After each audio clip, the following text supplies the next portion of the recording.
Buenos días, estudiantes. En el siguiente video encontrará la explicación de la siguiente temática a trabajar en geometría: clasificación de triángulos. Los triángulos se clasifican según las medidas de sus lados. En equilátero, donde todos sus lados tienen la misma medida. Isósceles, donde dos de sus lados tienen la misma medida. Y escaleno, todos sus lados tienen diferente medida. Se clasifican según sus ángulos.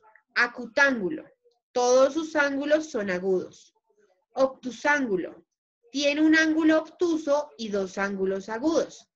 Rectángulo, tiene un ángulo recto y dos agudos. ¿Sí? Para recordar los ángulos agudos, obtusos o rectos, si ustedes quieren, pueden ver el video que subí el periodo pasado cuando hablamos sobre ángulos y su clasificación. Ejemplo, determine si la afirmación es falsa o verdadera, justifique su respuesta. Entonces aquí tenemos una serie de afirmaciones, las cuales vamos a analizar una a una. La primera, todo triángulo equilátero es acutángulo. Entonces, lo primero que vamos a analizar es cómo es un triángulo equilátero, el cual es, todos sus lados tienen la misma medida. Y un triángulo acutángulo es aquel donde todos sus ángulos son agudos. Recordemos que un ángulo agudo es el que mide menos de 90 grados. Entonces, analizando, mirando acá, cada una de las figuras, un triángulo equilátero, en donde sus lados tienen la misma medida, puede ser acutángulo, porque como vemos acá en la primera figura o en el triángulo ABC, los ángulos internos miden menos de 90 grados. Recordemos que un ángulo de 90 grados es un ángulo recto, es decir, que la primera es verdadera. Segunda, existe un triángulo escaleno que es isósceles. Un triángulo escaleno es donde todos sus lados tienen diferente medida. Y un triángulo isósceles, dos de sus lados tienen la misma medida. Entonces, como tal, el escaleno no puede ser isósceles y al contrario. ¿Por qué? Porque el escaleno deben ser todos sus lados diferentes. Y en el isósceles, obligatoriamente, dos de sus lados son iguales. Esta es falsa. Existe un triángulo rectángulo isósceles. El triángulo rectángulo es el cual que tiene un ángulo recto y dos agudos. Un ángulo recto, recordemos que es el que mide 90 grados, y los ángulos agudos son los menores de 90 grados. El triángulo isósceles es aquel en donde dos de sus lados tienen la misma medida. Y analizando estos dos tipos de triángulo, podemos analizar que dos lados pueden ser iguales, pero recordando siempre que esos dos lados deben medir, por ejemplo, 90 grados. Entonces, sí puede ser posible que un triángulo rectángulo sea isósceles. Verdadero. Un triángulo rectángulo escaleno debe tener todos sus lados de distintas medidas y un ángulo que mide más de 120 grados.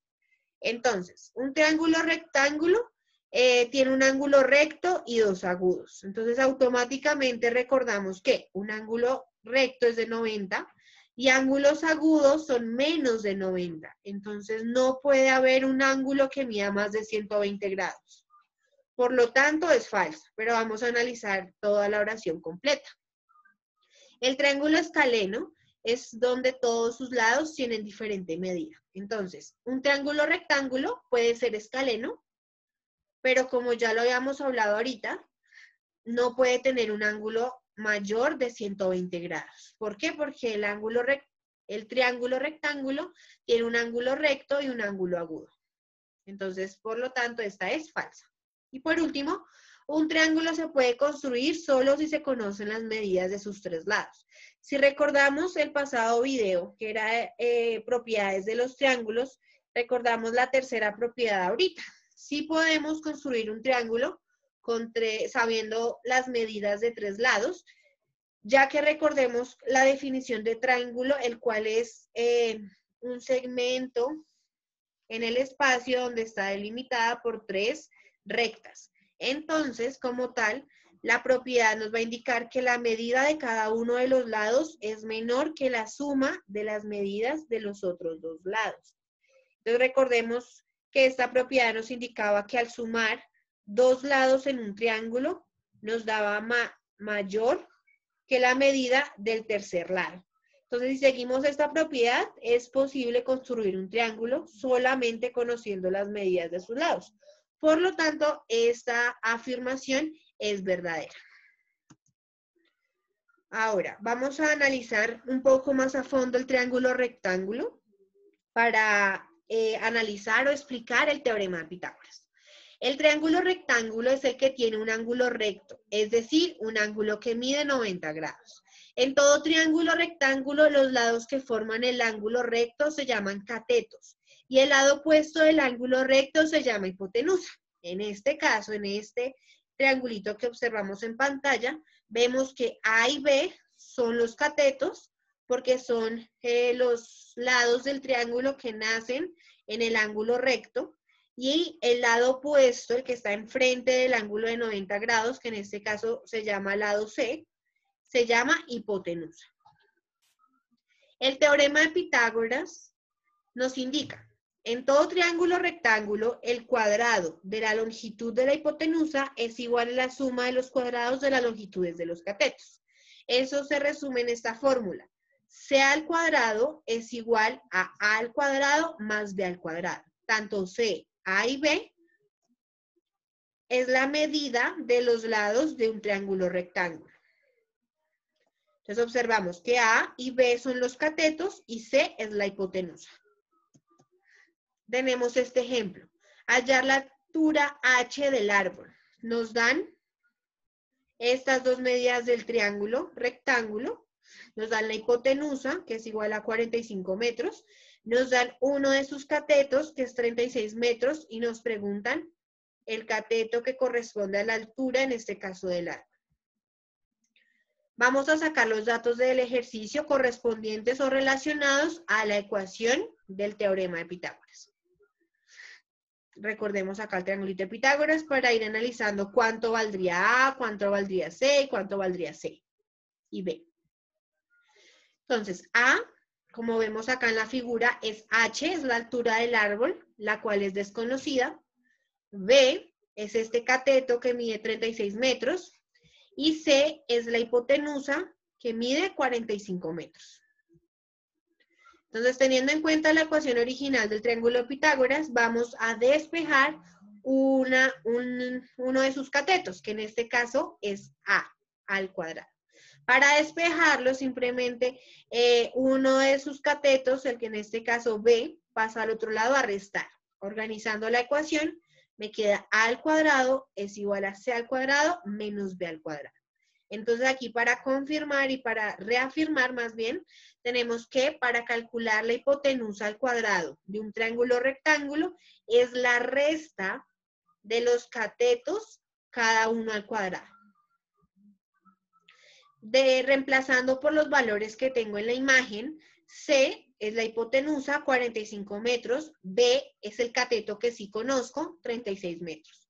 Vamos a elevar cada uno al cuadrado, de tal manera que me queda 2025 metros al cuadrado menos 1296 metros al cuadrado.